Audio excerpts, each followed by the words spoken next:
உலக தமிழர்கள் அனைவருக்கும் வணக்கம். நியூஸ் 7 தமிழுக்காக நான் தேவேந்திரன். நாம் சந்திக்கக்கூடிய பிரச்சனைகளை தீர்ப்பதற்கான முயற்சிகளில் ஒன்று இந்த நிகழ்ச்சி.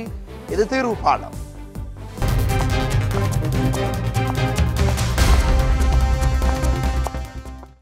இன்றைய தினம் நாம் பார்க்கக்கூடிய விஷயம் ரொம்ப முக்கியமான, தமிழகத்தினுடைய தேவையான, மனிதனுக்கு அடிப்படையான ஒரு விஷயம் உணவு. உணவு சார்ந்து தமிழகத்தின் பிரதானமாக பயிர்விக்கப்படக்கூடிய விஷயம் நெல். ஆனால் இந்த முறை கடந்த இந்த காரி பருவத்தில், அதாவது சென்ற ஆண்டு முதல் இந்த ஆண்டு மத்திய பகுதி வரையிலான காலகட்டத்தில் நெல் உற்பத்தி பெரிய அளவில் வீழ்ச்சி அடைஞ்சிருச்சு தான் சொல்லப்படுது. கொள்முதல் அடிப்படையில், அரசினுடைய கொள்முதல் அடிப்படையில் கிட்டத்தட்ட 80% அளவுக்கு மேலாக நெல் உற்பத்தி குறைஞ்சிருக்கிறதா ஒரு புள்ளி விவரம் சொல்லுது. அந்த அடிப்படையில் தமிழகத்தில் நெல் பற்றாக்குறை, அரிசி பற்றாக்குறை ஏற்படுவதற்கான வாய்ப்பு இருக்கிறதாகவும், அல்லது அண்டை மாநிலங்களில் இருந்து நெல்லை இறக்குமதி செய்ய வேண்டிய, அரிசியை இறக்குமதி செய்ய வேண்டிய தேவை உருவாயிருக்குன்னு பார்க்கப்படுது. விவசாயிகள் சந்திக்கக்கூடிய பிரச்சனை, தமிழகத்தினுடைய பெருங்குடிகளான விவசாயிகள் நேரடியாக எதிர்கொண்டுட்டு இருக்கக்கூடிய பிரச்சனை தாண்டி தமிழகத்தினுடைய மற்ற மக்களுக்கும், விவசாயம் சாராத மக்களுக்கு கூட இதனால் பெரிய அளவில் பாதிப்பு, விலையேற்றம், இந்த மாதிரியான விஷயம் ஏற்படுவதற்கான வாய்ப்பு இருக்கிறதா சொல்லப்படுது. எந்த அளவுக்கு உண்மை, நெல் உற்பத்தி அல்லது நெல் கொள்முதல்ங்கிறது எந்த அளவுக்கு இருக்கு, தஞ்சை, திருவாரூர், நாகப்பட்டினம் உள்ளிட்ட டெல்டா மாவட்டங்களை தாண்டி தமிழகத்தினுடைய மற்ற பகுதிகளில் என்ன மாதிரியான நிலைமைன்னு எல்லா விஷயங்களையும் இன்னைக்கு தீர்வு பாலத்தில் அலச இருக்கிறோம். முன்னதாக தஞ்சை பகுதியில் என்ன மாதிரியான நிலைமை, நெற்களஞ்சியமான அந்த தஞ்சையில் நெல் உற்பத்தி, நெல் கொள்முதல் அப்படிங்கிறது எந்த அளவுக்கு இருக்கு, இந்த தொகுப்பில் பார்க்கலாம். தஞ்சை மாவட்டம் தமிழகத்தின் நெற்களஞ்சியமாக விளங்கி வருகிறது. கடந்த 10 ஆண்டுகளுக்கு முன்பு ஒவ்வொரு ஆண்டும் ஜூன் 12ஆம் தேதி மேட்டூர் அணை திறக்கப்பட்டு பின்பு தஞ்சை மாவட்டமான கல்லணையில் நீர் திறக்கப்படும். இதில் திறக்கப்படும் நீரில் தஞ்சை, நாகை, திருவாரூர், அரியலூர் உள்ளிட்ட டெல்டா மாவட்டங்களில் குறுவை, சம்பா, தாளடி என முப்போகம் விளைந்து வந்தது.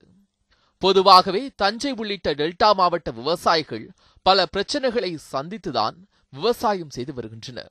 3 போகம் விளைந்து வந்த பூமியில் தற்போது ஒரு போக சாகுபடி செய்வதே கடினமான சூழ்நிலையாக மாறிவிட்டது. இன்னைக்கு ஆண் விவசாய தொழிலாளர்கள் பற்றாக்குறையே நிலவுதுங்கன்னு சொல்லலாம்.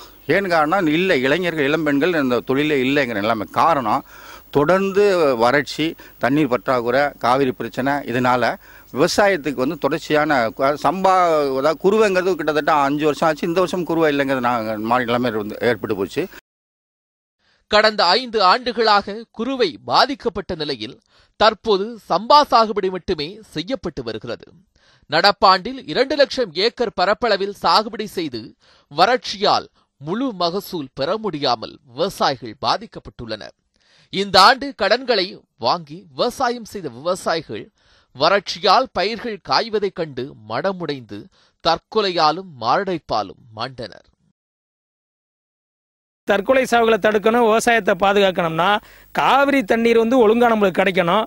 ஜூன் மாதம் 12ஆம் தேதி தண்ணீர் திறந்தாதான் குறுவை சாகுபடியை பண்ண முடியும். ஏறக்குறைய அது இல்லாமல் போகிற நிலைமைக்கு என்பது வந்தாச்சு.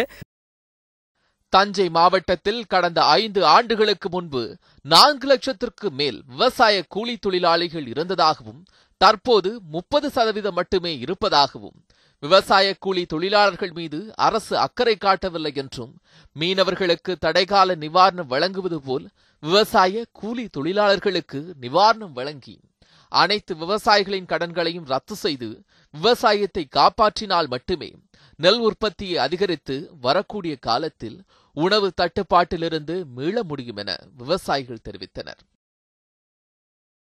இன்னைக்கு பெரும்பகுதியான நிலங்கள் மட்டும் தரிசு இல்லை. விவசாயிகளுடைய நிலைமை, விவசாய தொழிலாளருடைய நிலைமை அந்த தொழிலை விட்டு வேற தொழிலுக்கு ஓடி போயிடலாம், வேற எங்கேயாச்சும் போய் பொழப்பு நடத்திக்கலாம் அப்படிங்கிற நிலைமை இன்னைக்கு இருக்கு. ஒரு விவசாய நாட்டில், அதுவும் வளம் கொளித்த இந்த தஞ்சை தமிழ்நாட்டில் இன்னைக்கு இப்படிப்பட்ட சூழ்நிலைகள் என்பது எதிர்காலத்தையே கேள்விக்குறியாக்கிரும். ஒரு மிகப்பெரிய உணவு பற்றாக்குறையை ஏற்படுத்தக்கூடிய நிலைமை தான் இன்றைக்கு உருவாகுங்கிறதா இன்னைக்கு இருக்கக்கூடிய நிலைமை. விவசாயிகளின் தற்கொலைகளை தடுத்து விவசாயிகள் உற்பத்தி செய்யக்கூடிய நெல் மற்றும் கரும்புக்கு உரிய விலை வழங்க வேண்டும் என்று விவசாயிகள் கோரிக்கை விடுத்துள்ளனர். எஸ். வெங்கடேஷ், நியூஸ் 7 தமிழ், தஞ்சாவூர். நெற்களஞ்சியத்திலேயே நெல் உற்பத்தி குறைவாக இருக்கக்கூடிய அந்த சூழலை பார்த்தோம். தொடர்ச்சியாக மாநிலம் முழுவதும் இருந்து நம்முடைய செய்தியாளர்கள் நேரலையில் இணைஞ்சிருக்காங்க. டெல்டா மாவட்டமான தஞ்சையிலிருந்து நம்முடைய செய்தியாளர் அருண் இணைஞ்சிருக்கார். அதே போல திருச்சியிலிருந்து நம்முடைய செய்தியாளர் மகாலிங்கம், போலவே சேலத்திலிருந்து நம்முடைய செய்தியாளர் ரியாஸ், அதே போல குமரியிலிருந்து நம்முடைய செய்தியாளர் ஆல்வின் இணைஞ்சிருக்காங்க.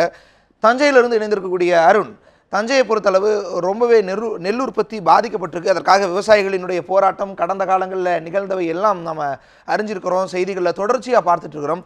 இந்த சூழலில் எப்படி விவசாயிகள் மாட்டியிருக்காங்களோ அல்லது எப்படி விவசாயிகள் பாதிக்கப்பட்டு இருக்காங்களோ அதே போல் நெல் உற்பத்தி குறைவால் மற்ற மக்களுக்கும் பெரிய அளவில் பாதிப்பு ஏற்படுவதற்கான வாய்ப்பு இருக்குன்னு சொல்லப்படுது. விவசாயிகள் என்ன நினைக்கிறாங்க, என்ன மாதிரியான பிரச்சனைகள் வர வாய்ப்பு இருக்குது, பதிவு செய்யலாம். நிச்சயமாக தேவேந்திரன், தஞ்சை தமிழகத்தினுடைய நெற்களஞ்சியமாக விளங்கக்கூடிய பகுதி தஞ்சை மாவட்டம். கடந்த 6 ஆண்டுகளாக வரலாறு காண அளவான ஒரு வறட்சியின் காரணமாக சிக்கி தவித்துக் கொண்டிருக்கிறார்கள் இந்த விவசாயிகளும். அது டெல்டா மாவட்ட விவசாயிகள் குறிப்பாக சொல்ல வேண்டுமென்றால் வருடந்தோறும் சுமார் சம்பா மட்டும் 12 லட்சம் ஏக்கர் சம்பா சாகுபடியானது செய்யப்பட்டு வந்த நிலையில் கடந்த 6 ஆண்டுகளாக முறையாக ஜூன் மாதம் 12ஆம் தேதி திறக்க வேண்டிய தண்ணீரை இந்த பகுதியில் திறக்கப்படாதன் காரணமாக தொடர்ந்து வறட்சியின் பிடியில் சிக்கி தவித்துக் கொண்டிருக்கிறார்கள். நீங்கள் பார்க்கலாம், இந்த பகுதி தஞ்சையில் இருக்கக்கூடிய முக்கியமான ஒரு விவசாய நிலம் இது. கடந்த ஆண்டு கூட இங்கு பயிர் செய்யப்பட்டதை பார்த்திருக்கிறோம். இந்த ஆண்டு வறட்சியின் பிடியில் காரணமாக என்ன செய்வதென்று தெரியாமல் நிலத்தை சும்மாவே போட்டு வைத்திருக்கக்கூடிய காட்சிகளை நம்மால் பார்க்க முடிகிறது. இதன் காரணமாக ஒரு சின்ன புள்ளி விவரத்தோடு நம்ம தொடங்கலாம்னு நினைக்கிறேன். 2013ஆம் ஆண்டு குறுவை சாகுபடி 1,30,000 செய்திருக்கிறார்கள். அதே போல் சம்பா 6 லட்சம் ஏக்கர் சாகுபடியான செய்யப்பட்டிருக்கிறது. தாளடி கடந்த 2013ஆம் ஆண்டு செய்யப்படவில்லை. அதேபோல் 2014ஆம் ஆண்டு குறுவை 2 லட்சம் ஏக்கரும் சம்பா 7 லட்சம் ஏக்கரும் செய்திருக்கிறார்கள். அதே போல் 2015ஆம் ஆண்டு குறுவை 1 லட்சம் ஏக்கரும் சம்பா 6 லட்சம் ஏக்கரும் தாளடியானது கடந்த 2015ஆம் ஆண்டு மழையின் வரத்தின் காரணமாக 1 லட்சம் ஏக்கர் செய்யப்பட்டிருக்கிறது. கடந்த ஆண்டு குறிப்பாக பார்க்க போனோம்னால் 2016ஆம் ஆண்டு மொத்தமாக குறுவை சம்பா தாளடி என பார்க்கும்போது 1,30,00,000 மட்டுமே ஏக்கர்கள் பயிரிடப்பட்டிருக்கிறது. மிகப்பெரிய ஒரு வேதனைக்குள்ளான ஒரு விஷயம். சம்பா சாகுபடியானது வருடத்திற்கு 12 லட்சம் ஏக்கர் சாகுபடி செய்து கொண்டு இருந்த இந்த தஞ்சை, திருவாரூர், நாகை உள்ளிட்ட மாவட்டங்களில் மொத்தமாகவே 1,30,000 ஏக்கர்கள் மட்டுமே பயிரிடப்பட்டிருக்கிறது என்பது மிகப்பெரிய ஒரு வறட்சியின் பிடியில் சிக்கி தவிர்த்திருப்பதற்கான காரணத்தை பார்க்க முடிகிறது. இந்த ஆண்டு அதையும் தாண்டி செல்லக்கூடிய நிலையில் தான் உருவாக்கி கொண்டிருக்கிறது. வருடம் இதே பிரச்சனைக்காக தொடர்ந்து விவசாயிகள் போராடி கொண்டிருக்கிறார்கள். இதே நிலை தொடர்ந்தால் வரலாற்று பாடங்களில் மட்டுமே இந்த நெற்களஞ்சி என சொல்லக்கூடிய தஞ்சை, திருவாரூர், நாகை மாவட்டங்கள் விளங்கும் என எதிர்பார்க்கப்படுகிறது. இதை விவசாயிகள் தொடர்ந்து போராடி கொண்டிருக்க விவசாயிகள் இருக்காங்க. இதற்கு என்ன காரணம் என்று கேட்கலாம். சார் வணக்கம் சார், இது புதிய செய்தி ஒன்றும் கிடையாது. அப்படின்றப்போ தினமும் நம்ம இதுக்காக போராட்டிருக்கீங்க, நீங்களும் பல வருடங்களாக போராட்டிருக்கீங்க. அப்படின்றப்போ வருடம் குறைஞ்சிட்டே போகுது. அப்படின்றப்போ இதுக்கு என்ன தான் செய்ய முடியும், இது ஒரு தீர்வு கிடைக்குமா கிடைக்காதா அப்படிங்கிறது உங்களுடைய கருத்தில் என்ன சொல்கிறீங்க?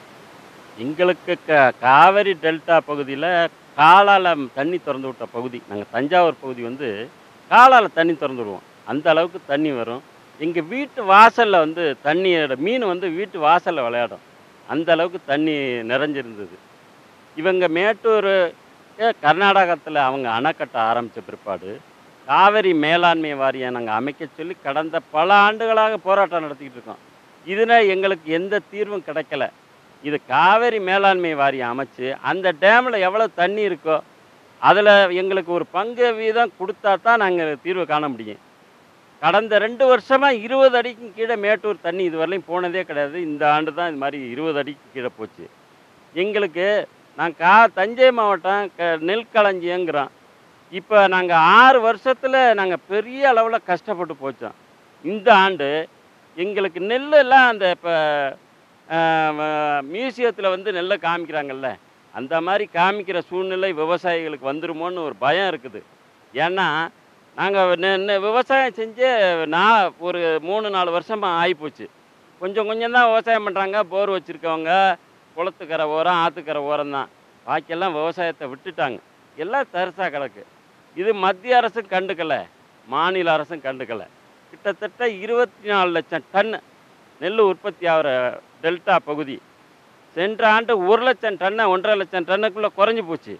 இது எந்த அளவுக்கு நாங்கள் அங்காடியை நம்பியே செவத்துக்கு வழி நிற்கிறோம். அந்த மாதிரி சூழ்நிலை உருவாகி இருக்குது. எங்கள் இந்த வெயிலின் தாக்கம், வறட்சியின் பிடி, இது ஒரு குட்டையில் தண்ணி கிடந்தால் வெயில் அடிக்க தண்ணி அப்படியே குருவி காஞ்சி போயிடும்ல, அது மாதிரி விவசாயி காஞ்சி போய் நிற்கிறோம். இதுக்கு மத்திய மாநில அரசு சரியான நடவடிக்கை எடுக்கணும்னு கேட்டுக்கிறோம். சார் சொன்ன மாதிரி எங்கவோ இருந்த ஒரு விவசாய நிலம் தற்போது தழுதாக கிடக்கிற காட்சிகளை பார்க்க முடியுது.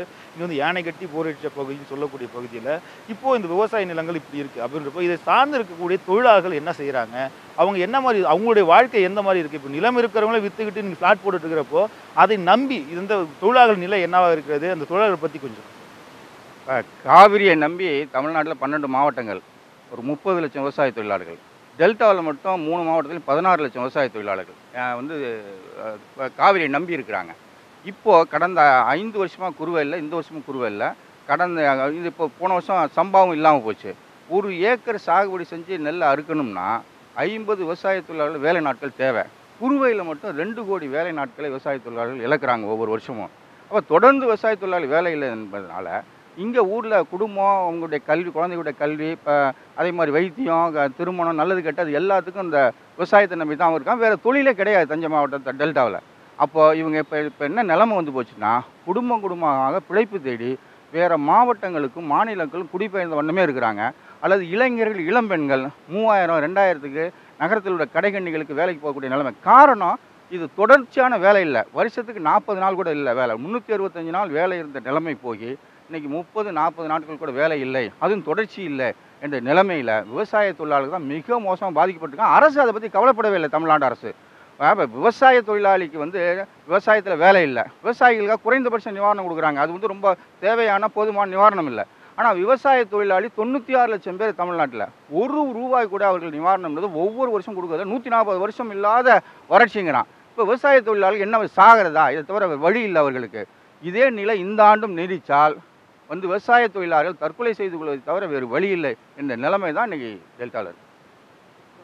இப்போ வந்து விவசாய தொழிலாளர்கள் வந்து கடந்த வருடம் வந்து ஒரு 200 பேர் மேலே இறந்துட்டாங்கன்னு சொல்லிட்டு விவசாய சங்கங்கள் சொல்கிறீங்க. தமிழக அரசு அதுக்கான ஒரு இன்னொரு புள்ளிவரத்தை கொடுத்துருக்காங்க. அப்படின்றப்போ இது நிலை தான். அப்படின்றப்போ காவிரி மேலாண்மை வாரியம் அமைக்கணும்னு சொல்கிறீங்க. அதுக்கு முன்பு வந்து காங்கிரஸும் அமைக்கலை, பாஜகவும் தற்போது இருக்குது. அப்படின்றப்போ நீங்கள் நீதிமன்றத்தில் போனீங்க, ஒரு வழக்கு வந்து பதிவு செய்யப்பட்டுச்சு, வழக்கில் வந்து தீர்ப்பும் கிடைச்சிச்சு. அப்படின்றப்போ இது என்ன தான் செய்ய முடியும்னு நினைக்கிறீங்க சார்? இது காலங்காலம் இதுதான் பண்ணணும். இப்போ ஐயா கண்ணு வந்து டெல்லியில் போய் உட்காந்தாரு, சென்னையில் போய் உட்காந்தாரு, நீங்களும் டெய்லி போராடிட்டு இருக்கேன். அப்படின்றப்போ என்ன தான் சார் வழி? இன்றைக்கி வந்து உற்பத்தி இப்படி போயிடுச்சுன்னா நாளை நிலைமை என்ன இருக்கும்? நாங்கள் எதிர்பார்க்குறதே காவிரி மேலாண்மை வாரியத்தை அமைக்கணும். எங்களுக்கு காவிரியில் கர்நாடகத்துலேருந்து உரிய தண்ணீரை பெற்றுக் கொடுக்கணும். இதுக்கு வேறு வழியே கிடையாது. அல்லது எங்களுக்கு விவசாயிகளுக்கு ஏக்கருக்கு இவ்வளவு ஒரு நிவாரணம் கொடுங்க, அல்லது கடனை தள்ளுபடி பண்ணுங்கன்னு நாங்கள் பல தடவை கேட்டோம். நாங்கள் தொடர்ச்சியாக போராடிக்கிட்டு இருக்கோம். எங்களுக்கு ஏதாவது நிவாரணம் கொடுத்துருக்காங்களா? மோடி பிரதமரை அறிவித்தாங்க, எங்களுக்கு இன்சூரன்ஸு கட்டினா தொகை கிடைக்கும்னு. கட்டியிருக்கோம், இது வரலையும் கிடைக்கல. அவங்க வந்து எல்லா பணத்தையுமே கிட்டத்தட்ட இந்தியாவில் 50 லட்சம் ஏக்கருக்கு இந்த ஆண்டு மட்டும் இன்சூரன்ஸ் கட்டினதாகவும், அது 2 லட்சம் கோடி ரூபாய்க்கு அவங்க பிரீமியம் வாங்கியிருக்காங்க. இந்த மாதிரி கஷ்டமான சூழ்நிலையில் விவசாயிகளுக்கு ஏதாவது கொடுத்து உதவுனா தான் நம்ம அதை சமாளிக்க முடியும். இந்த மாதிரி சமயத்தில் நீ எங்களை காவந்து பண்ணலைன்னா மத்திய அரசு, மாநில அரசு எதுக்கு? எல்லாத்தையும் தூக்கி போட்டு விரக்தியில் நாங்கள் இருக்கிறோம். இது வந்து இந்தியா ஃபுல்லாக இப்போ ஒரு விவசாய போராட்டம் தீவிரம் அடைஞ்சிக்கிட்டு இருக்குது. அது தமிழ்நாட்டிலையும் தீவிரம் அடைஞ்சு மிகப்பெரிய கொந்தளிப்பையும் இந்தியா ஃபுல்லாக பெரிய போராட்டத்துக்கு வரப்போகுது. இப்போ இவர் சொல்கிறது வந்து நிவாரணம் கேட்குறாங்க. அப்படின்றப்ப இது நிவாரணம் தான் ஒரு தீர்வா? இது நிரந்தர தீர்வு அப்படின்னா என்ன தான் செய்யணும் சார்? இப்போ வந்து காவிரி மேலாண்மை வாரியம் சார், அதுதான் பிரச்சனையில் போயிட்டே இருக்குது. அப்படின்றப்ப இப்போ வந்து முக்கியமாக தண்ணி வேணும். அப்படின்றப்ப தண்ணிக்காக என்ன திட்டங்கள் இருக்குது? மத்திய மாநில அரசுக்கு என்ன செஞ்சுருக்காங்க? நீங்கள் என்னென்ன நடவடிக்கை எடுத்துருக்கீங்க? நிலத்தடி நீர் எந்த அளவுக்கு இருக்குது? தீர்வு என்பது காவிரிக்கு தீர்வு என்பது காவிரி மேலாண்மை வாரியம் ஒழுங்காற்றுக்குள்ளே மத்திய அரசு பிஜேபியுடைய வந்து இவர் பிரதம மந்திரி தான் அமைக்கணும். அவர் கையில் தான் இந்த இருக்குது. அமைச்சா அங்கே இருக்கக்கூடிய 4 அணைகளும் இங்கே இருக்கக்கூடிய அணைகளும் அந்த காவிரி ஆணையத்துக்கு கீழே கண்ட்ரோலில் வந்துட்டா இறுதி தீர்ப்பு என்ன சொல்லுதுன்னா, இருக்கிற தண்ணியை எப்படி பகிர்ந்துக்கணும் அப்படின்னு தான் தீர்ப்பு என்பது சொல்லுது. இப்போ அவங்க சென்ற வருஷம் வந்து சுப்ரீம் கோர்ட்டு 12,000 கனஅடி கொடு, 6,000 கனஅடி கொடு, 2,000 கனஅடி கொடுத்து கெஞ்சுற மாதிரி அவங்க கேட்டாங்க. ஆனால் ஒன்றுமே கொடுக்கல. தேவேந்திரன், நீங்கள் கேட்டிருப்பீங்க, நம்ம வந்து சந்திரமண்டலத்தில் போய் வந்து அங்கே வந்து இடம் வாங்கலாமா அப்படின்னு சொல்லிட்டு தற்போது இந்த காலங்களில் வந்து ஆராய்ச்சிகளும் ஆய்வுகளும் நடத்திட்டு இருக்காங்க. இந்த நிலையில் இந்த பூமியில் இருக்கக்கூடிய பிரச்சனைகள், அதாவது முக்கியமாக விவசாயிகளுடைய பிரச்சனையை பார்த்தால் மட்டுமே விவசாய நிலங்கள் காப்பாற்றப்படும், விவசாய தொழிலாளர்கள் காப்பாற்றப்படுவார்கள் என்பதுதான் உண்மை. இதற்கு முக்கியமாக காவிரி மேலாண்மை வாரியம் அமைக்க வேண்டும் என்பதே ஒரே ஒரு தீர்வாக இருக்கிறது.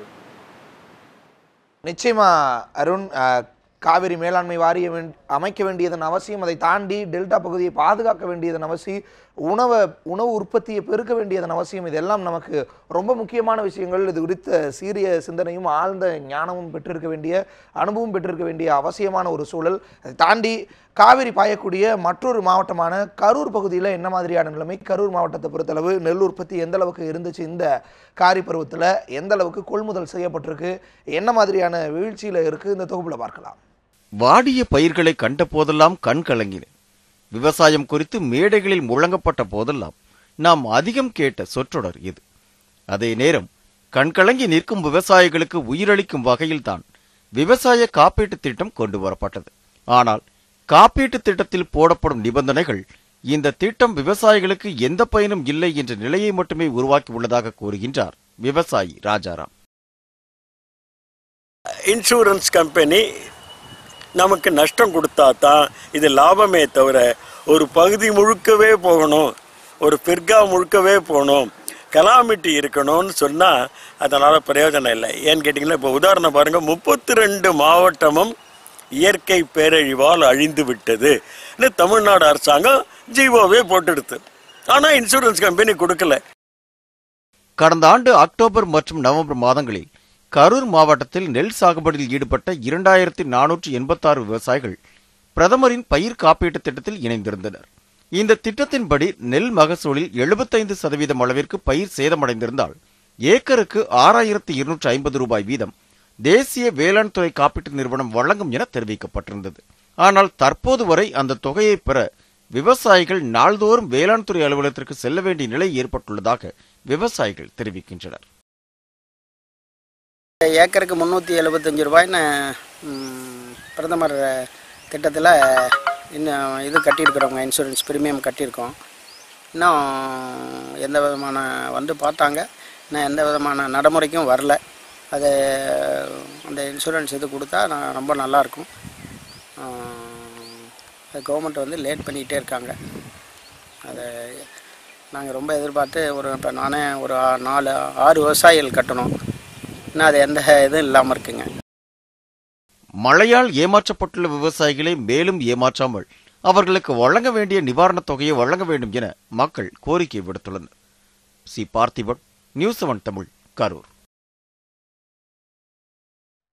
கரூர் பகுதியில் என்ன மாதிரியான நிலைமை அப்படின்னு பார்த்தோம். தொடர்ச்சியாக கரூரினுடைய முந்தைய மாவட்டமாக ஒருங்கிணைந்த மாவட்டமாக இருந்த திருச்சி மாவட்டத்தில் என்ன மாதிரியான நிலைமை, மகாலிங்கம் திருச்சியை பொறுத்தளவு என்ன மாதிரியான நிலைமை, விவசாயிகள் தொடர்ச்சியான போராட்டங்களை மேற்கொண்டுட்டு இருந்தாங்க விவசாய பாதிப்பு குறித்து.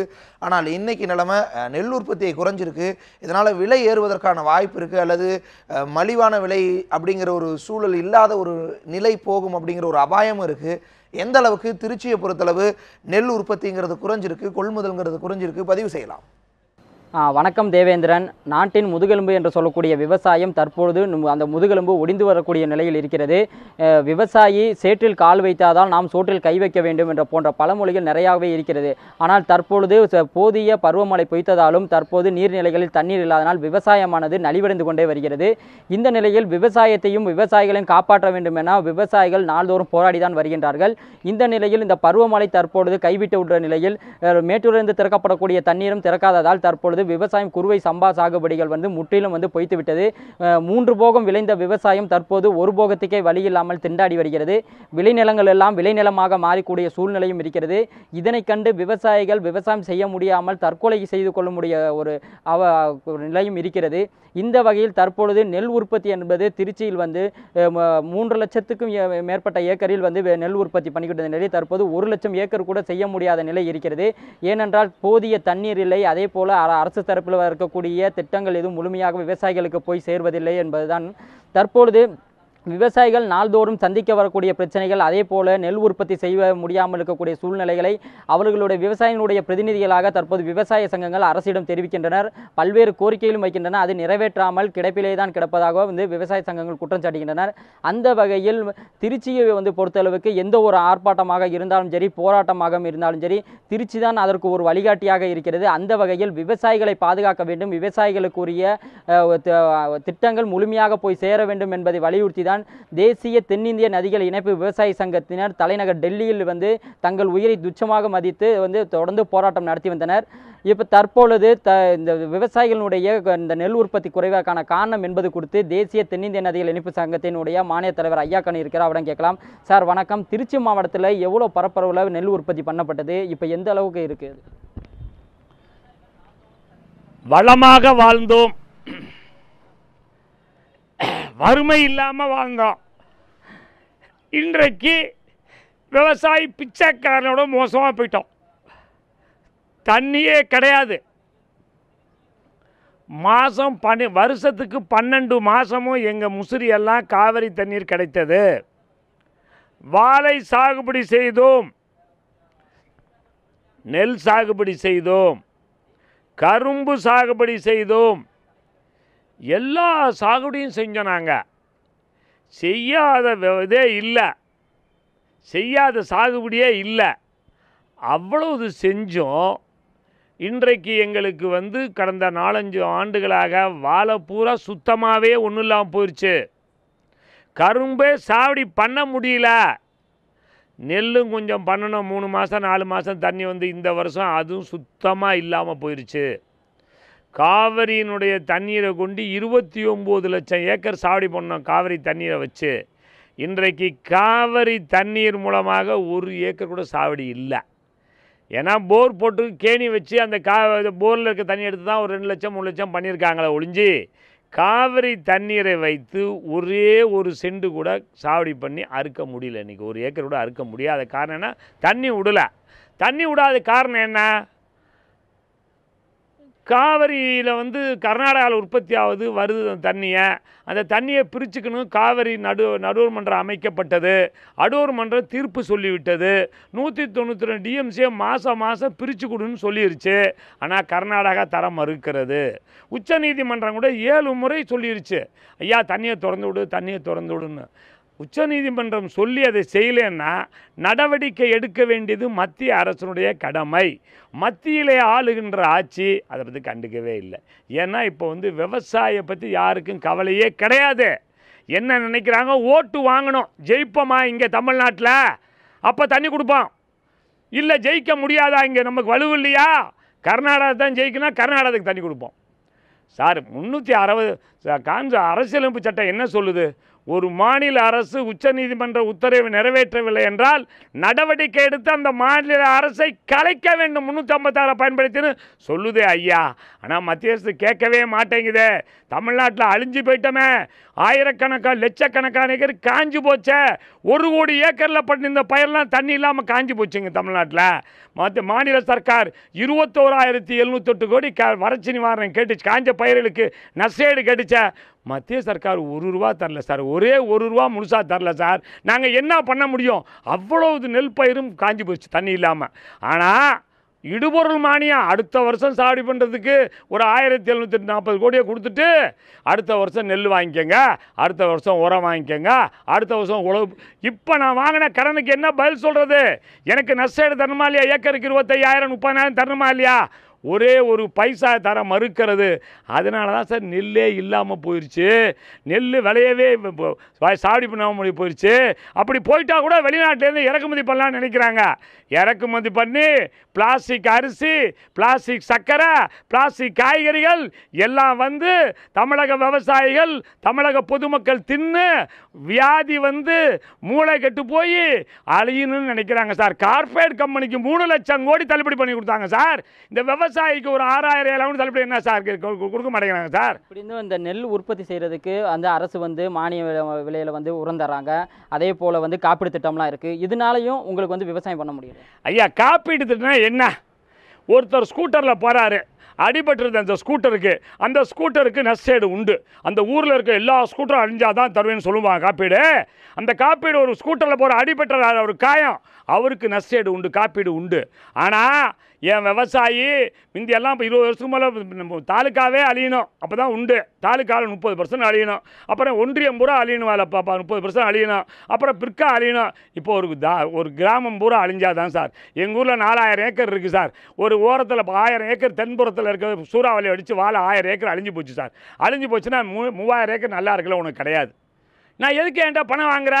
காப்பீடு என்ன? நான் தானே கொடுக்குறேன். எதுக்காக பணம் கட்டுறேன் நான்? காப்பீடு என் வயல் அழிந்து விட்டால், தனி விவசாயி அழிந்து விட்டாலே அவனுக்கு நஷ்டேடு கொடுக்க தான் காப்பீடு. நான் வக்கீலாக இருந்தேன், நூற்றுக்கணக்கான டைவர்ஸ் கேஸ் நடத்தினேன். எப்படி இந்த குடும்பமெல்லாம் அழிஞ்சிச்சு? விவசாய குடும்பம். தனிநபர் காப்பீடு இல்லை. மகாலிங்கம், நெல் உற்பத்தி வீழ்ச்சி அடைந்திருக்கிறது அல்லது குறைந்திருக்கிறது அப்படிங்கிற இந்த சூழலை எப்படி தமிழகத்தை பாதிக்கும், தமிழக மக்களை, விவசாயிகள் அல்லாத மக்களை கூட பாதிக்கும் அப்படின்னு ஐயா கண்ணு போன்றவர்கள் நினைக்கிறாங்க? பதிவு செய்யலாம். கண்டிப்பாக தேவேந்திரன், தற்பொழுது நெல் உற்பத்தி என்பது முற்றிலுமாக வீழ்ச்சி அடைந்துள்ளது. இதற்கு மாற்று வழி என்ன நடவடிக்கைகள் எடுக்க வேண்டும் என்பது குறித்து தற்பொழுது மீண்டும் ஐயா கண்ணம் அவர்களிடம் கேட்கலாம். ஐயா, இப்போ 142 வருடம் இல்லாத அளவுக்கு இப்போ வறட்சி இருக்குது. இதனால் நெல் உற்பத்தி மிகவும் வீழ்ச்சி அடைந்திருக்கு. இது மீண்டும் புத்துயிர் பெறதுக்கு என்னமா நடவடிக்கை எடுக்கணும், நீங்கள் எதிர்பார்க்கறது என்னங்க? ஐயா, குறுவைக்கு எங்களுக்கு மானியம் தருகிறோம், குறுவைக்கு விதநெல் தருகிறோம், குறுவைக்கு சாவடி பணம் தரலாம் சொன்னால் என்ன? தண்ணியே இல்லையே. எனக்கு தர வேண்டியது என்னுடைய கேணியை வெட்டு ஆழப்படுத்துவதற்கு கடன் கொடுங்கள், எனக்கு புதிய கேணி வெட்டுவதற்கு கடன் கொடுங்கள், எங்களுடைய போரை ஆழப்படுத்துவது கொடுங்கள். அல்ல என்றால் கர்நாடகாவில் இருக்கின்ற தண்ணீரை திருப்பி விடுவதற்கு காவிரி மேலாண்மை வாரியம் அமைத்து அங்கே எவ்வளோ மழை பெஞ்சிச்சு, எவ்வளோ தண்ணி அவங்க எடுத்துக்கிறாங்க, மீதி தண்ணி நமக்கு தர வேண்டியதை அதை செஞ்சு கொடுத்தா நாங்கள் நல்லா வளமாக இருப்போமே, இந்த நாட்டுக்கு வேண்டிய உணவெல்லாம் உற்பத்தி செய்து கொடுப்போமே. அதை விட்டுட்டு எனக்கு மானியம் கொடுத்து என்ன பிரயோஜனம்? உரமானியம் கொடுத்து என்ன பிரயோஜனம்? தண்ணியே இல்லையே. நான் போய் என்ன சாவடி பண்ணுறது? இந்த காசை வாங்கி பாதி காசு மானியம் ஒரு 58 கோடி கொடுத்தாங்கன்னா பாதி அதிகாரி எடுத்துக்கணும், பாதி எங்களுக்கு ஏதோ முன்னாடி நிற்கிறவங்களுக்கு கொஞ்சம் ஒரு 500, 1000, 4000, 3000 கொடுக்கணும். அது என்ன சார் பயணம்? இந்த நாடு சீரழிந்து விடும் சார். இந்த நாட்டில் உணவு உற்பத்தி இல்லை. அங்கேருந்து கர்நாடகாவில் ஆந்திரா அரிசி வருது, இங்கே கர்நாடகா அரிசி, ஆந்திரா பொன்னி வந்துக்கிட்டு இருக்குங்க. நான் ஊருக்கே உணவு உற்பத்தி பண்ண விவசாயி அழிஞ்சிட்டான். எனக்கு தண்ணீர் கிடைப்பதற்கு வழி செய்ய வேண்டும். நாங்கள் நதியை இணைக்க வேண்டும் என்று சொல்லுகிறோம். 1,00,000 கோடி, 1,00,000 டிஎம்சி தண்ணி கடலை போய் வேஸ்ட்டாக உழுவுது. அந்த தண்ணியை திருப்பிடுங்க சார். மகாநதி, கோதாவரி, கிருஷ்ணாவை திருப்பிடுங்க சார். இங்கே நேத்ராவதியை திருப்பி விட்டு காவிரியில் விடுங்க சார். இங்கே கர்நாடகாவில் மேற்கு தொடர்ச்சி மலை போய் அதெல்லாம் திருப்பி விடுங்க சார். சார், இப்போ இந்த நெல் உற்பத்தினால தமிழகத்துக்கு என்ன மாதிரியான பாதிப்பு இருக்குது, விவசாயிகளுக்கு என்ன மாதிரியான பாதிப்பு இருக்குது? விவசாயம் எல்லாம் இன்று கிட்டத்தட்ட பிச்சைக்காரனோட மோசமான நிலைமைக்கு போயிட்டோம். பிச்சைக்காரன் நல்லா இருக்கான், அந்த சூழ்நிலைக்கு விவசாயம் ஆகிட்டான் இன்றைக்கி. ஆனால் அதை சொன்னால் எங்களுக்கு குறை சொல்கிறாங்க. நாங்கள் என்ன பண்ணுறது? முன்பையே அரசு எங்களுடைய சட்ட வேசையெல்லாம் பிடிங்கிருச்சு, கோமணத்தால் விட்டுருச்சுப்பா. எங்களுக்கு அரசு தண்ணீர் கிடைக்க ஏற்பாடு செய்ய வேண்டும். தண்ணீர் கிடைக்கணும்னா சாவடி பண்ணுறதுக்கு ஒன்று எங்களுக்கு வேஸ்ட்டாக மேற்கு தொடர்ச்சி மலையில் பெஞ்சு தண்ணி போய் கடலில் ஒரு தண்ணியை திருப்பி விடணும், இல்லை வட இந்தியாவில் இருக்க தண்ணியை திருப்பி விடணும். அது இல்லை நேத்ராவதி நதி கர்நாடகாவில் இருக்க அந்த தண்ணி காவிரியில் திருப்பிவிட்டு அவங்க பாதி நாங்கள் பாதி எடுக்கிற மாதிரி பண்ணணும். இது நன்றிங்க சார். அதாவது தற்பொழுது இந்த நெல் உற்பத்தி மிகவும் வீழ்ச்சியடைந்துள்ள நிலையில் தற்பொழுது உடனே காவிரி மேலாண்மை வாரியம் அமைக்க வேண்டும், அதே போல் வறட்சி நிவாரணம் வழங்க வேண்டும் என்பதுதான் விவசாயினுடைய ஒரு முக்கியமான கோரிக்கையாக இருக்குது. உடனடியாக விவசாயத்தை மேம்படுத்தும் வகையில் மத்திய மாநில அரசுகள் கவனிக்கப்பட வேண்டிய பட்டியலில் இருக்கக்கூடிய விவசாயிகளுக்கு கவனம் செலுத்த வேண்டும் என்பதுதான் விவசாயினுடைய ஒரு எதிர்பார்ப்பாக இருக்கிறது. தேவேந்திரன். மகாலிங்கம், தொடர்ச்சியாக இந்த மாதிரியான நிலைமைகளில் தண்ணீர் பற்றாக்குறை இருக்கக்கூடிய சூழலில் நெல், வாழை, கரும்பு மாதிரியான அதிக அளவில் நீரை எடுத்துக்கொள்ளக்கூடிய பயிர்களை தாண்டி மற்ற பயிர்களை பயிரிடணும் அப்படிங்கிற மாதிரியான அறிவுரைகள்லாம் வருது. தமிழக அரசிலிருந்தே கூட சில இன்ஸ்ட்ரக்ஷன்ஸ் எல்லாம் இந்த மாதிரி வந்திருக்கு. இதை பற்றி விவசாய சங்க பிரதிநிதிகள் என்ன நினைக்கிறாங்க? அதாவது தற்பொழுது நெல் உற்பத்திக்கு மிகவும் நெல் விவசாயம் செய்வதற்கு மிகவும் முக்கியமானது தண்ணி தான். இந்த தண்ணி தற்பொழுது இல்லைனால் மிகவும் பெரும் தட்டுப்பாடு இருக்கிறது. அதே போல் நெல் உற்பத்தி செய்வதற்கு மாற்று வழி தெரியாமல் விவசாயிகள் குழம்பி இருக்கின்றனர். இதற்கான போதிய விழிப்புணர்வு இல்லை என்று தான் கூறணும். தற்பொழுது ஐயாவிடம் அவரை கேட்கலாம். சார், இப்போ நெல் உற்பத்தி இல்லாமல் மாற்று உற்பத்தி செய்கிறதுக்கு போதிய விழிப்புணர்வு இருக்கா? உங்களுக்கு அது செய்வதற்கான வழிமுறைகள் இருக்கு? சார், கம்பு போடுவேன், சோளம் போடுவேன், அதுக்கும் தண்ணி இல்லையே சார். நான் நெல் வேணாம், நிறையா தண்ணி நெல்லுக்கு வேணும், நான் கம்பு போடுறேன், மக்காச்சோளம் போடுறேன், கேழ்வரகு போடுறேன், எள்ளு போடுறேன், அதுக்கும் தண்ணி வேணும் சார். உளுந்துக்கும் தண்ணி வேணும் சார். ஒரு தண்ணி 2 தண்ணியாக விடணும் சார். தண்ணியே சுத்தமாக இல்லையே சார். தண்ணீர் கொடுப்பது அரசனுடைய கடமை அல்லவா? எங்களை வாழ வைக்க வேண்டிய அரசனுடைய கடமை அல்லவா? தண்ணி இல்லைன்னா கூட தேவை சார். 1,00,000 டிஎம்சி கடலில் வேஸ்ட்டாக விடுது சார். இப்போ நர்மதையிலே தண்ணி போகுது சார். அங்கே இப்போ மேற்கு தொடர்ச்சி மலையில் மழை பெஞ்சு அரபிக்கடலில் போய் எல்லாம் உழுது சார். நேத்ராவதியில் 1000 டிஎம்சி தண்ணி போய் கடலில் உழுது சார். அந்த நேத்ராவதி கர்நாடகா மேற்கு தொடர்ச்சி மலை தான் சார் இருக்குது. அதை திருப்பிவிட்டா கிடைக்குமா சார்? அதுக்கு வந்து வாட்டர் ரிசோர்ஸ் மினிஸ்டர் வந்து சொல்கிறாங்களே சார், ஃபீஸிபிலிட்டி ரிப்போர்ட் கொடுத்துருவாங்க சார். நேத்ராவதியை காவிரியோட இணைக்கலாங்கிறாங்க, மகாநதி கோதாவரி கிருஷ்ணாவை காவிரியோட இணைக்கலாங்கிறாங்க. அதற்குரிய நடவடிக்கை நதிகளை தேசியமயமாக்கி அந்த நதிகளை எல்லாம் இணைத்து தமிழகத்தை வறண்ட பாலைவனமாக மாறாமல் காப்பாற்ற வேண்டியது கடமை இல்லையா? அதை காப்பாற்ற மாட்டேங்கிறாங்களே. எப்போ பார்த்தாலும் ஹைட்ரோ கார்பன் எடுக்கணும், மீத்தேன் எடுக்கணும், தமிழகத்தில் வந்து டீசல் எடுக்கணும், பெட்ரோல் எடுக்கணும், விவசாயம் அழிச்சிட்டா தேவலாச்சா எங்கே சார் போகிறது? அன்றைக்கு அப்புறம் வந்து இதுதான் பிளாஸ்டிக் அரிசி பிளாஸ்டிக்னு அழிச்சிட்டு அந்த 300 ஆண்டுகளுக்கு முன்பாக கிழக்கிந்திய கம்பெனி வியாபாரம் செய்ய வந்து இந்தியா அடிமையாக்கினா, இப்போ கார்பரேட் கம்பெனி இதெல்லாம் பிளாஸ்டிக் அரிசி இதெல்லாம் கொண்டு வந்து வச்சு விவசாய மூளை கட்டவனாக உடம்பு பலவீனமான ஆக்கி மறுபடியும் இந்த ஆட்சியை கடைப்பிடிப்பதற்காக முயற்சி பண்ணுறாங்க சார். அதுக்கு வழி கொடுக்கக்கூடாது. எங்களுக்கு தண்ணீர் கொடுங்கள், வேஸ்ட்டாக கடலில் ஒரு தண்ணி திருப்பிடுங்க தான் கேட்குறோம். நன்றிங்க சார். அதாவது தற்போது நெல் உற்பத்தியை தவிர மற்ற விவசாயம் செய்வதற்கும் வந்து வாழ்வாதாரமாக இருக்கக்கூடியது நீர் தான். அது முறையாக வந்து மத்திய மாநில அரசுகள் பெற்றுத்தர வேண்டும், நதிகளை இணைக்க வேண்டும். அப்படி இணைத்தால் மட்டுமே விவசாயம் வந்து பழைய நிலைமைக்கு முப்போகமும் விளையக்கூடிய சூழ்நிலை ஏற்படும் என்பதுதான் விவசாயிகளுடைய கருத்தாக இருக்கிறது. தேவேந்திரன். மகாலிங்கம், உங்களுடைய தகவல்களுக்கு நன்றி. ரொம்ப முக்கியமான கருத்துக்களை பதிவு செஞ்சுருந்தாங்க. எப்பொழுதுமே இயற்கையை அதன் போக்கிலேயே மேம்படுத்த வேண்டும், மாறாத மாற்ற நினைக்கிறது விஞ்ஞானத்துக்கு புறம்பானதாக தான் இருக்கும் அப்படின்னு சொல்லுவாங்க. அதன் போக்கிலேயே மேம்படுத்துறது தான் சரியான விஞ்ஞானம்னு பதிவு செய்வாங்க. தொடர்ச்சியாக நாகப்பட்டினம் மாவட்டம், டெல்டாவினுடைய அந்த கடைக்கோடி மாவட்டமான நாகப்பட்டினம் மாவட்டத்தில் நெல் உற்பத்தி எந்த அளவுக்கு இருக்குது, எந்த அளவுக்கு வீழ்ச்சி அடைந்திருக்கு, இந்த தொகுப்பில் பார்க்கலாம். தமிழகத்தின் நெற்களஞ்சியம் என போற்றப்பட்ட பழைய தஞ்சை மாவட்டத்தின் முக்கிய விவசாய பகுதியான நாகையின் நிலை இன்று மிகவும் மோசமாக உள்ளது. இப்பகுதியில் 1,10,000 ஏக்கர் அளவில் நெல் விவசாயம் செய்யப்பட்டு வருகின்றது.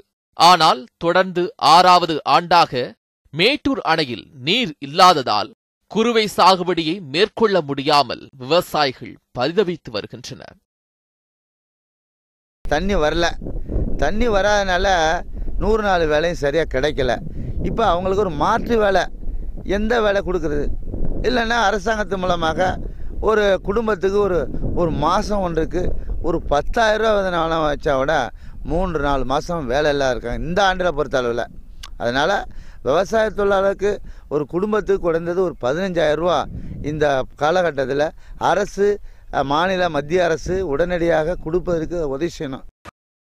கடந்த ஆண்டு 3 லட்சம் மெட்ரிக் டன்னாக இருந்த நெல் கொள்முதல் தற்போது 20,000 மெட்ரிக் டன்னிற்கும் குறைவாகி உள்ளதாக வேதனை தெரிவிக்கும் விவசாயிகள் தங்களுக்கு உரிய நிவாரணத்தை வழங்க வேண்டும் என்று கோரிக்கை விடுக்கின்றனர். தொடர் வறட்சியின் காரணமாக விவசாயிகள் தங்களது பூர்வீக தொழிலை விடுத்து கட்டட வேலைக்கு செல்லும் நிலை ஏற்பட்டுள்ளது. எவ்வளவு இலவசங்களையும் மானியங்களை கொடுத்தாலும் அதை ஈடு செய்ய முடியாது. மாறாக உற்பத்தி என்பதுதான் பெருகணும், அந்த உற்பத்தியை பெருக்குவதற்கான ஊக்குவிக்க தரணும். ஆனால் இன்றைக்கு கூவை தொகுப்பு திட்டம் என்கிற பேரில் அரசாங்கம் மயிலாடுதுறை பகுதிகளில் மட்டும் காவிரி கூட்டத்துக்கு மட்டும் ஒரு உதவியை செய்திருப்பது என்பது உற்பத்தியை பெருக்காது, மாறாக பயனடைந்த பயனாளிகளே பயனடைந்து கொண்டிருக்கிற ஒரு நிகழ்வு தான் இருக்கிறது. மனிதனின் அடிப்படை தேவைகளில் முக்கியமான தேவையாக கருதப்படும் உணவை உற்பத்தி செய்யும் விவசாயியை ஊக்குவிக்கும் வகையில் நிவாரணங்களை வழங்க வேண்டும் என்று மக்கள் கோரிக்கை விடுக்கின்றனர்.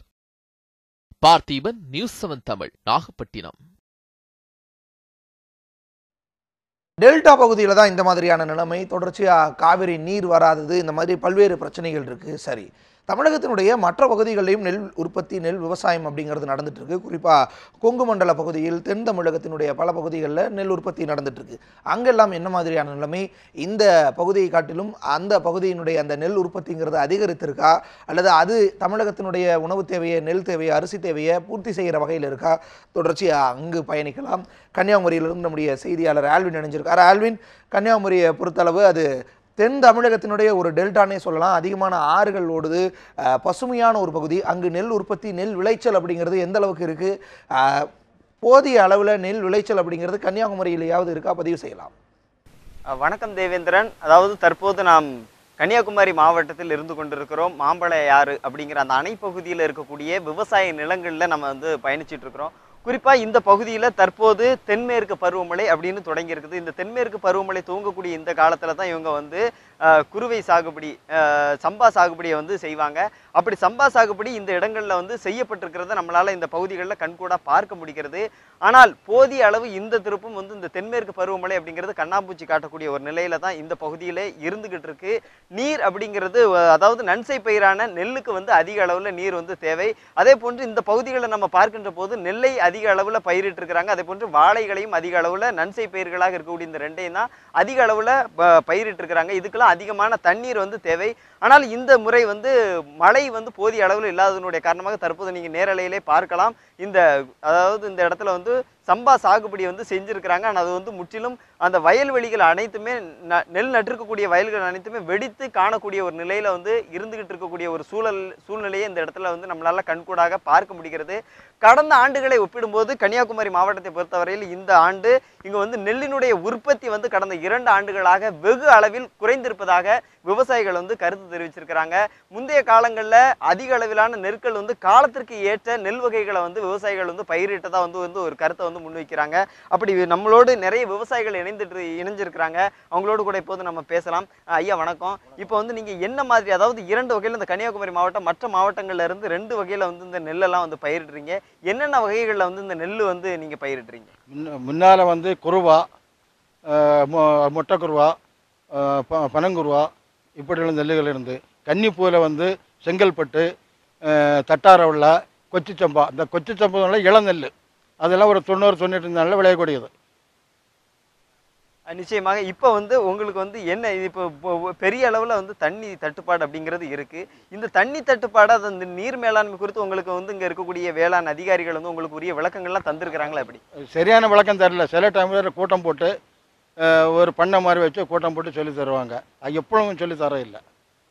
இப்போ இந்த பகுதிகளில் வந்து அதிக அளவில் தண்ணி தட்டுப்பாடு அப்படிங்கிறது உங்களுக்கு ரொம்ப அளவில் இருந்துட்டு இருக்கு, இந்த இடத்துல பார்க்க முடிகிறது. இதுக்கு அரசுட்டு, அதாவது இப்போ இந்த அணையில் போதிய அளவில் நீர் இருக்குதா, இது சார்ந்த அரசுட்டு என்ன மாதிரியான கோரிக்கைகளை முன் வச்சிங்க நீங்கள்? நாங்கள் வந்து ஜூன் மாதம் 1ஆம் தேதி தண்ணி திறக்கணும் வந்து விவசாய கோரிக்கை தினத்தில் முறையிட்டோம். அதனால் தண்ணி இல்லை இதனால் காரணத்தில் தண்ணி விட முடியாத சூழ்நிலை இருக்குது. இதே போன்று இன்னும் பல விவசாயிகள் வந்து நம்மளோட இணைந்திருக்கிறாங்க. அவங்களோடு கூட இப்போ நம்ம வந்து பேசலாம். ஐயா வணக்கம். இப்போ வந்து உங்களுக்கு வந்து என்னென்ன பிரச்சனைகள் இருக்கு, இப்போ என்ன நீங்க நட்டுருக்கிறீங்க, உங்களுக்கு வந்து அந்த நெல் வகைகள் முறையாக கிடைச்சிருக்குதா? இப்போ பயிரிட்டு இருக்க நிலையில வந்து உங்களுக்கு என்னென்ன பிரச்சனைகள் நீங்க சந்திச்சிருக்கு? இப்போ வந்து சம்பா நெல் நட்டதுக்கு அதுக்கு போதிய மழை கிடையாது. டேமில் தண்ணி இல்லாதனால 4 கூறு வித்து நட முடியாது. அந்த இள ரக 90 நாளுக்குள்ள ரக வித்து வந்து நமக்கு கிடைக்கல, விவசாயம் தரல. தராதனால தான் அந்த இருக்க வெள்ளத்தை வச்சு விளைவிக்க முடியாத காரணத்தினால இருக்குது. அது இருக்க இந்த இடத்துல 15 வருஷமாக நல்ல செழிப்பாக இருந்த இடமா இருக்குது. இப்போ மழை குறைஞ்ச காலத்தில் வந்து இப்போ தண்ணி இல்லாதனால ஜூன் 1ஆம் தேதிக்கு திறப்பான். பிபி சேனல் முத திறக்கப்பட்ட சேனல். அந்த ஸ்கூலும் இந்த பள்ளிக்கூடம் திறக்கும்போது தண்ணி வரும்போது வராத காரணத்தினாலே இப்போ விவசாயங்களும் எல்லாம் வெடிச்சு கறி பட்டு கொண்டுக்கிட்டு இருக்குது. அதனால அந்த அரசாங்கம் இளநெல் எவ்வளோ தர முடியுமோ மக்களை நேரடியாக பார்த்து விவசாயம் பார்க்கணும். இது அப்படி இல்லை, ஏதோ கல்யாண மண்டபங்கள் எடுத்து நிகழ்ச்சி நடத்தி ஒரு அரசு சொத்து இந்த வட்டிக்கு வாங்கினப்பட்ட அரசியல்வாதிகளை வச்சு ஒரு கூட்டத்தை நடத்திட்டு சாதாரண ஒரு மக்களை கூப்பிட கிடையாது. அதனுடைய நமக்கு அந்த அவ்வளவு இயற்கை வளம் அழிஞ்சுக்கிட்டே இருக்கு. ஆல்வின், அங்கே என்ன மாதிரியான சூழல், இந்த நெல் உற்பத்தி குறைவை எடுத்து கொள்முதலுக்கு என்ன மாதிரியான விஷயங்களை, கொள்முதலை அதிகரிக்க என்ன மாதிரியான விஷயங்களை மாவட்ட நிர்வாகத்தினர் மேற்கொண்டு வருகின்றனர், பதிவு செய்யலாம். தேவேந்திரன், தொடர்ந்து இந்த மாவட்டத்தில் நெல் உற்பத்தியில் என்னென்ன பிரச்சனைகள் இருக்கிறது, விவசாயிகளுக்கு கிடைக்க வேண்டிய முறையான வழிமுறைகள் எல்லாம் கிடைக்க பெற்றிருக்கிறதா என்பது குறித்து பேசிக் கொண்டிருக்கிறோம். தொடர்ந்து இந்த பகுதியினுடைய நீர்ப்பாசனத்தை சார்ந்த, அதாவது நீர்ப்பாசனத்துறையினுடைய சேர்மன் அவர் இணைந்திருக்கிறார். அவரோடு கூட பேசலாம். இந்த மாவட்டத்திற்கான சேர்மனாக இருக்கிறார். இப்போ உங்களுக்கு இந்த மாவட்டத்தில் விவசாயிகளுக்கு, அதாவது இந்த மழை இல்லாத சூழ்நிலையில் உங்களுக்கு நெல் பயிரிடுறதுக்கு முறையான நெற்கள் எல்லாம், அதாவது வித்துக்கள் எல்லாம் முறையாக வழங்கப்பட்டிருக்கா? வித்துக்களை பொறுத்த அளவில் அரசாங்கம் என்பது சமீபத்திய நடவடிக்கைகளை பார்க்கும்போது இந்த நாட்டில், தமிழகம், ஒட்டுமொத்த இந்தியாவில் இயற்கையாகவே நமது முன்னோர்கள் பல்வேறு உயர் ரக நெல் வகைகளை அன்றே கண்டுபிடித்திருந்தார்கள். ஒட்டுமொத்தமாக மழையே பெய்யாமல் இருந்தால் பாலைவனத்தை போன்ற பகுதியில் கூட விளையக்கூடிய வகைகளும், அதே போன்று முழுமையாக தண்ணீர் தேங்கி இருக்கக்கூடிய சகதி பகுதியில் விளையக்கூடிய அளவுக்கு பல்வேறு வெரைட்டிகளை வைத்திருந்தார்கள். அவற்றையெல்லாம் அழித்து புதிய புரட்சி என்ற முறையில் MS சுவாமிநாதன் என்ற ஒரு நபரை வைத்து வெளிநாடுகள் எல்லாம் சதி செய்து இந்த ஒட்டுமொத்த இந்தியாவில் இருந்த இயற்கை விஞ்ஞானத்தை இயற்கை வேளாண்மையை அழித்து விட்டதால் இன்று நோய் நொடிகள் என பல்வேறு தரப்புக்கு மாறியுள்ளோம். இப்போது வந்து உங்களுக்கு வந்து முறையான நெல்லாம் வழங்கப்பட்டிருக்க அரசு துறை சார்பில் இப்போது அவர்கள் கண்டுபிடித்த போலித்தனமான ஒன்றுக்கும் உதவாத நெல் வகைகளை அவ்வப்போது தேவைக்கேற்ப கொடுக்காவிட்டாலும் கொஞ்சம் கொஞ்சம் கொடுத்து கொண்டிருக்கிறார்கள். இதன் பலனாக தண்ணீர் இல்லாத சூழ்நிலை ஏற்படும் போது அவைகள் பட்டு போய் விடுகின்றன. இந்த மண்ணுக்கு உதவாத நெல் வகைகளை ஓரளவுக்கு வழங்கி கொண்டிருக்கிறார்கள். தேவேந்திரன், அதாவது அவர்கள் கூறிய கருத்துக்களை கேட்டிருப்பீங்க. இந்த பகுதியை பொறுத்தவரையில நெல் இல்லாத நேரத்தில், தண்ணி இல்லாத நேரத்தில் என்ன மாதிரியான வித்துக்கள் கொடுக்கணுமோ அதை கொடுக்கவில்லை. அதனுடைய காரணமாக அதிக நாள் எடுக்கக்கூடிய நெற்களை பயிரிடுவதனுடைய காரணமாக மிகப்பெரிய அளவிலான நட்டத்தை தான் விவசாயிகள் சந்திக்கக்கூடிய ஒரு நிலை இருப்பதாக இந்த பகுதி விவசாயிகள் கருத்து தெரிவித்திருக்கிறார்கள். தேவேந்திரன், நிச்சயமா ஆல்வின், தொடர்ச்சியாக சேலத்தில் இருந்து நம்முடைய செய்தியாளர் ரியாஸ் இணைஞ்சிருக்காங்க. சேலத்தை பொறுத்தளவு காவிரி பாயக்கூடிய ஒரு மாவட்டம், மேட்டூர் அணை பாசனம் அப்படிங்கிறது அதிக அளவில் இருக்கக்கூடிய அந்த மாவட்டத்தில் நெல் உற்பத்தி அப்படிங்கிறது எந்த அளவுக்கு இருக்கு, பதிவு செய்யலாம் ரியாஸ். வணக்கம் தேவேந்திரன். அதாவது டெல்டா மாவட்டங்களுடைய உயிர் நாடியாகவும் ஜீவ நாடியாகவும் விளங்கிட்டு இருக்கிற மேட்டூர் அணையை பொறுத்த வரைக்கும் பார்த்தீங்கன்னாக்கா இந்த ஆண்டும் போதுமான அளவு தண்ணீர் இல்லாததால் டெல்டா மாவட்டங்களில் குறிப்பாக குறுவை சம்பா சாகுபடிகள் வந்து கடுமையாக பாதிக்கப்பட்டிருக்கு. கடந்த 5 ஆண்டுகளாகவே இந்த பாதிப்புகள் இருந்த நிலையிலே தொடர்ச்சியாக இந்த ஆண்டு 6ஆம் ஆண்டும் ஜூன் 12ஆம் தேதி போதிய அளவு தண்ணீர் இல்லாதால் தண்ணீர் திறக்கப்படவில்லை. இந்த ஆண்டும் கடுமையாக பாதிக்கப்பட்டிருக்கு. சராசரியாக பார்த்தீங்கன்னாக்கா குறுவை சாகுபடி சுமார் 4 லட்சம் ஏக்கர் பரப்பளவில் வந்து செய்யப்பட்டு வரும். ஆனால் இந்த ஆண்டு கடந்த ஆண்டுகளை பொறுத்த வரைக்கும் சுமார் நிலத்தடி நீரை மட்டுமே பயன்படுத்தி குறுவை சாகுபடி நடைபெற்று வந்தது. அந்த குறுவை சாகுபடியில் சுமாராக பார்த்தீங்கன்னாக்கா 2 to 2.5 லட்சம் ஏக்கர் பரப்பளவு தான் குறுவை சாகுபடி நடைபெற்று வந்தது. அதே போல சம்பா சாகுபடியை பொறுத்த வரைக்கும் 13.10 லட்சம் ஏக்கர் பரப்பளவில் சம்பா சாகுபடி செய்யப்பட்டு வந்தது. அந்த சம்பா சாகுபடியும் குறுவை சாகுபடியும் கடந்த 5 ஆண்டுகளாக பாதிக்கப்பட்ட நிலையில் தொடர்ச்சியாக 6வது ஆண்டாக இந்த ஆண்டும் தண்ணீர் இல்லாதால வந்து நெல் சாகுபடிகள் பாதிக்கப்பட்டு நெல் உற்பத்தி கடுமையாக பாதிக்கப்பட்டிருக்கு. குறிப்பாக பார்த்தீங்கன்னாக்கா மொத்தமாக பார்த்தீங்கன்னா சம்பா மற்றும் இந்த குறுவை சாகுபடியை பொறுத்த வரைக்கும் பார்த்தீங்கன்னா சுமாராக பார்த்தீங்கன்னாக்கா 57 லட்சம் ஏக்கர் பரப்பளவில் இது வரைக்கும் வந்து பாதிக்கப்பட்டிருக்கிறதாக அதிகாரிகள் தரப்பிலிருந்து தெரிவிக்கப்பட்டிருக்காங்க. இதே போல பார்த்தீங்கன்னாக்கா 58வது ஆண்டாக இந்த ஆண்டு மேட்டூர் அணை கட்டப்பட்ட குறிப்பாக 1934ஆம் ஆண்டிலிருந்து மேட்டூர் அணை கட்டப்பட்டிலிருந்து 58 முறை வந்து உரிய முறையில் வந்து தண்ணீர் திறந்து விடப்படவில்லை. இதனால் விவசாயிகள் வந்து கடுமையான பாதிப்புகள் சந்தித்து வந்துட்டு இருக்காங்க. இந்த நிலையில் தற்போது இது குறித்து இந்த நெல் உற்பத்தி வந்து தமிழகத்தில் கடுமையான பாதிக்கப்பட்டிருக்கிற இந்த சூழ்நிலையில் மற்ற மாநிலங்களில் நிலை நம்பி வந்து நாடி போய்விட்டு இருக்காங்க. இது குறித்து பேசுவதற்காக தமிழக விவசாய சங்கத்தினர் நம்மிடையே இணைஞ்சிருக்காங்க. அவங்கள்ட்ட பேசுவோம். முதல்ல தமிழக விவசாய சங்கத்துடைய மாநில பொதுச் செயலாளர் சுந்தரம் இருக்காரு. சார் வணக்கம் சார். தற்போது தமிழகத்தில் நெல் உற்பத்தி கடுமையாக பாதிக்கப்பட்டிருக்கு. மேட்டூர் அணையில் போதுமான அளவு தண்ணீர் இல்லை. ஸோ தமிழக அரசு தரப்பில் இதுக்கான மாற்று திட்டங்கள் என்ன செய்யணும்னு நீங்கள் நினைக்கிறீங்க? நீங்கள் வான் பொய்ப்பினும் தான் பொய்யா காவிரி, இதை நம்பி வந்து டெல்டா பகுதியில் மட்டுமல்லாமல் இந்த காவிரி ஓர பகுதியில் இருக்கக்கூடிய அத்தனை மாவட்டங்களிலேயும் அமோக விளைச்சலை பெருக்கிக் கொண்டிருந்தார்கள். கடந்த சில ஆண்டுகளாக இது இல்லை.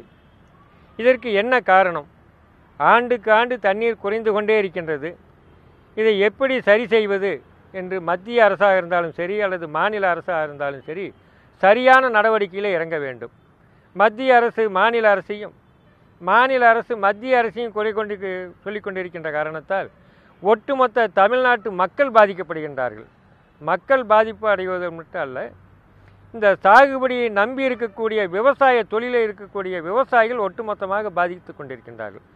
கடந்த 5-6 ஆண்டுகளாக சரியான தண்ணீர் இல்லாத காரணத்தால் விவசாயிகள் ஒட்டுமொத்தமாக பாதிப்படைந்து இந்த தொழிலை விட்டு வேறு தொழிலுக்கு ஏதாவது செல்ல முடியுமா என்று பார்க்கின்ற பொழுது தொழிலை விடவும் முடியாத காரணத்தால் செல்லவும் முடியாத காரணத்தால் கடனை வாங்கி கடனாளி ஆக்கப்பட்டிருக்கின்றான். இதுதான் இன்றைய நிலை. திருவாரூர் மாவட்டம் தமிழகத்தினுடைய டெல்டா மாவட்டங்களில் ரொம்ப முக்கியமான மத்திய மாவட்டம். திருவாரூர் மாவட்டத்தை பொறுத்தளவு நெல் உற்பத்தி அப்படிங்கிறது எந்த அளவுக்கு நடந்திருக்கு, தமிழகத்தினுடைய தேவையை பூர்த்தி செய்கிற அளவுக்கு நெல் உற்பத்தி நடந்து வந்த அந்த திருவாரூர் பகுதியில் தற்போதைய நிலைமை என்ன பார்க்கலாம். டெல்டா மாவட்டங்களில் இதுவரை இல்லாத வகையில் நெல் கொள்முதல் கடுமையாக பாதிக்கப்பட்டுள்ளது. ஒவ்வொரு ஆண்டும் செப்டம்பர் 1ஆம் தேதி தொடங்கி அடுத்த ஆண்டு அக்டோபர் 30ஆம் தேதி வரையிலான காலகட்டம் காரிப்பருவம் என்று அழைக்கப்படுகிறது. டெல்டா மாவட்டங்களில் 2015-16 காரிப்பருவத்துடன் ஒப்பிடும்போது 2016-17 காரிப்பருவத்தில் நெல் கொள்முதல் 80 முதல் 90% சரிந்துள்ளது. திருவாரூர் மாவட்டத்தில் கடந்த முறை சம்பா சாகுபடியில் 5 லட்சம் மெட்ரிக் டன் நெல் கொள்முதல் செய்யப்பட்டது. ஆனால் இந்த ஆண்டு ஒட்டுமொத்த சாகுபடியிலும் வெறும் 1.1 லட்சம் டன் மட்டுமே கொள்முதல் செய்யப்பட்டுள்ளது. இந்த நெல் கொள்முதல் சரிவு குறித்து திருவாரூர் மாவட்ட விவசாயிகள் கூறுகையில், கடந்த 3 ஆண்டுகளாக தொடர்ந்து குறுவை பொய்த்து போன நிலையில் இந்த ஆண்டு குறுவை மறுபடி சாகுபடி செய்ய முடியுமாங்கிறது கேள்விக்குறியான நிலைமையில் தமிழகம் அரசாங்கம் ஒரு தொகுப்பு திட்டத்தை அறிவிச்சிருக்கு. தமிழக அரசு மற்றும் மத்திய அரசோட அலட்சியத்தின் காரணமாக இவங்க 2 பேரும் விவசாயிகளை ரொம்ப கேவலமாக நடத்துறதோட காரணத்தினால இன்னைக்கு இந்த மாபெரும் வறட்சியை தமிழகம் சந்திச்சுக்கிட்டு இருக்கு. அதன் காரணமாக தமிழ்நாட்டில் மிகப்பெரிய உணவு பற்றாக்குறை ஏற்படக்கூடிய ஒரு சூழலை 2 அரசுகளும் சேர்ந்தே திட்டமிட்டு உண்டாக்கி இருக்குன்னு கூட சொல்லலாம். அந்த அளவுக்கு மோசமான நிலைமைக்கு தமிழகம் குறிப்பாக டெல்டா மாவட்டங்கள் போய்கிட்டு இருக்கு. இதை தொடர்ந்து அலட்சியமாக தான் நினச்சிட்டு இருக்காங்களே தவிர இதில் ஒரு கூர்ந்து நோக்கி இதுக்கு ஒரு தொடர் கவனத்தை செலுத்துகிற மாதிரி தெரியல. கடந்த 6 ஆண்டுகளாக குறுவை சாகுபடி பாதிக்கப்பட்ட நிலையில் ஒருபோக சம்பா சாகுபடி மட்டுமே மேற்கொள்ளப்பட்டு வந்தது. ஆண்டுக்கு ஆண்டு விவசாயம் குறைந்து கொண்டே வருவது விவசாயிகளை மட்டும் பாதிக்கவில்லை, தமிழகத்தின் உணவு உற்பத்தியையும் வெகுவாக பாதித்துள்ளது. நீர் சரிவிற்கு மத்திய அரசினுடைய உதவியோடு நிறைய பணிகளை நீராதாரங்களை பெருக்குவதற்கும் நிலத்தடி நீர் செறிவிற்கும் நல்ல பல திட்டங்களை வழங்குவதற்கு மாநில அரசு மத்திய அரசு நிதியுதவியோடு செய்திட்டால் நிச்சயமாக உற்பத்தி பெருக்கம் ஏற்படும் என்பதை தெரிவித்துக் கொள்கின்றேன். கடந்த ஆண்டு குறுவை சாகுபடி போன்றே சம்பா சாகுபடியும் கடும் வறட்சி காரணமாக போதிய தண்ணீர் இன்றி முற்றிலும் கைவிடப்பட்டது.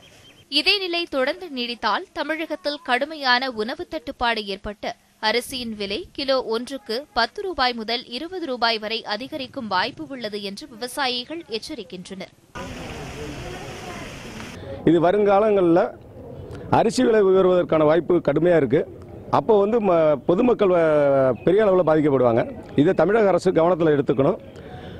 நீராதாரங்களை பெருக்கினால் வழியே இதை தவிர்க்க இந்த இதுலேருந்து நம்ம வெளியில் தப்பிக்க முடியாது. நீராதாரங்கள்லாம் உடனடியாக சீர் செய்யப்படணும். பெரிய அளவில் நீர் கட்டமைப்புகளை உருவாக்கி நீர் பாசன பரப்பு மற்றும் சாகுபடி பரப்பு அதிகரிப்பதற்கான நடவடிக்கைகளை மேற்கொள்ளணும்.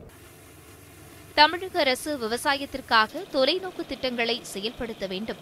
குறிப்பாக நீர் கட்டமைப்புகளை உருவாக்க வேண்டும். விவசாய சாகுபடி பரப்பளவு அதிகரிக்க விவசாயிகளை ஊக்குவிக்கும் வகையில் சலுகைகளை அறிவிக்க வேண்டும். அப்படி செய்யும் பட்சத்தில் வருங்காலங்களில் ஓரளவுக்கு விவசாயத்தை காப்பாற்றவும் நெல் உற்பத்தியை அதிகரிக்கவும் வாய்ப்பு ஏற்படும் என்று விவசாயிகள் தெரிவித்துள்ளனர். சு இலக்கியா, நியூஸ் 7 தமிழ், திருவாரூர். திருவள்ளூர் பகுதியில் என்ன மாதிரியான நிலைமை? திருவள்ளூர் மாவட்டத்திலும் தொடர்ச்சியாக கொசஸ்தலை ஆறு இந்த மாதிரியான ஆறுகளின் மூலமாக நெல் உற்பத்தி அப்படிங்கிறது நடந்துட்டு இருக்கு. அதே போல் ஏரி பாசனமும் நடந்துட்டு இருக்கு. திருவள்ளூர் பொறுத்தளவு நெல் உற்பத்தி எந்த அளவுக்கு நடந்திருக்கு, அதை தாண்டி கொள்முதல் அப்படிங்கிறது எந்த அளவுக்கு நடந்திருக்கு, இந்த தொகுப்பில் பார்க்கலாம். வறட்சியால் டெல்டா விவசாயிகள் பாதிக்கப்பட்டு வரும் நிலையில் வெள்ளத்தால் திருவள்ளூர் மாவட்ட விவசாயிகள் பாதிக்கப்பட்டு வருகின்றனர். கும்மிடிப்பூண்டி, பொன்னேரி, பேரம்பாக்கம், பூண்டி உள்ளிட்ட பகுதிகளில் விவசாய நிலங்களில் நெல் உற்பத்தி குறைந்துள்ளது. இதனால் செங்குன்றம் சந்தைக்கு வரும் நெல் மூட்டைகளின் அளவு குறைந்துள்ளதாக விவசாயிகளும் வணிகர்களும் தெரிவிக்கின்றனர். வரதா புயல் வந்திருப்பாடு பருவமழை பொய்த்த காரணத்தினாலும் பயிர் நட்டுக்கிற நடவெல்லாம் இன்றைக்கு அழிஞ்சு போயிருக்க சூழ்நிலை இருக்குது. அப்படி நட்டு வந்த நடவு கூட ஏக்கர் 5 மூட்டை ஆக மாட்டோம் சந்தேக சூழ்நிலையில் உள்ளது. நீங்கள் நேரடியாக ஆய்வு பண்ணாவே தெரியும். அதிகாரிகள் அனுப்பிச்சு ஆய்வு பண்ணுங்க. அடுத்த போக எப்படி பயிர் செய்து குடும்பம் எப்படி தள்ளுறதுன்னு தெரியல. வேற வழி இல்லை, விவசாயத்தை நம்பி வாழணும். தமிழகத்தில் தற்போது போதிய நெல் விளைச்சல் இல்லாத நிலையில் மத்திய பிரதேசம், ஒடிசா, மேற்கு வங்காளம் ஆகிய வட மாநிலங்களிலிருந்து நெல் வாங்க வேண்டிய நிலை ஏற்பட்டுள்ளதாக மக்கள் தெரிவிக்கின்றனர். இது மட்டுமின்றி போக்குவரத்திற்கு ஏற்படும் செலவு அதிகரிப்பதால் நெல் உயர்வு அதிகரிப்பதாக விவசாயிகள் தெரிவிக்கின்றனர். நடந்த வறட்சி இதனால் உற்பத்தியும் விளைச்சலும் குறைவாக இருந்ததுனால நெல் வரத்து குறைஞ்சிருந்ததுனால அரிசி விலை உயரம் அபாயம் இருக்கிறது. அதனால் பொதுமக்களுக்கு பாதிப்பு இருக்கிறது. மேற்கொண்டு விவசாயத்தை நல்லபடியாக வைத்துக் கொள்வதற்கு அவங்களுக்கு ஊக்குவிக்கிற மாதிரி அவங்க நஷ்ட ஈடு கொடுத்து அவங்களுடைய வாழ்வை வளமாக்கணுன்றது தான் இந்த அரசாங்கத்துக்கு நாங்கள் வைக்கின்ற கோரிக்கை. நெல் உற்பத்தி செய்ய விவசாயிகளை ஊக்குவித்தால் மட்டுமே உணவு விலையை கட்டுப்படுத்த முடியும் என சமூக ஆர்வலர்கள் தெரிவிக்கின்றனர். ராதாகிருஷ்ணன், நியூஸ் 7 தமிழ், திருவள்ளூர். தீர்வுபாலம் நிகழ்ச்சியில் நெல் உற்பத்தி வீழ்ச்சி அல்லது நெல் உற்பத்தி குறைந்திருக்கக்கூடிய சூழலில் தமிழகத்தினுடைய நிலைமை என்ன அப்படிங்கிறது குறித்து பதிவு செய்திருந்தோம். தொடர்ச்சியாக உணவு தட்டுப்பாடு ஏற்படாமல் இருக்க அரிசி உணவை உண்ணக்கூடிய இந்த மக்களுக்கான அரிசியை உறுதி செய்ய தொடர்ச்சியான பார்வையிடல்களையும் அதை தாண்டி விவசாயிகளுக்கு போதுமான உதவிகளை செஞ்சு நெல் விளைச்சலை அதிகப்படுத்தவும் சரியான நடவடிக்கை எடுப்பாங்க அப்படிங்கிற நம்பிக்கையோட தீர்வுபாலம் நிகழ்ச்சியை நிறைவு செய்கிறேன். வணக்கம்.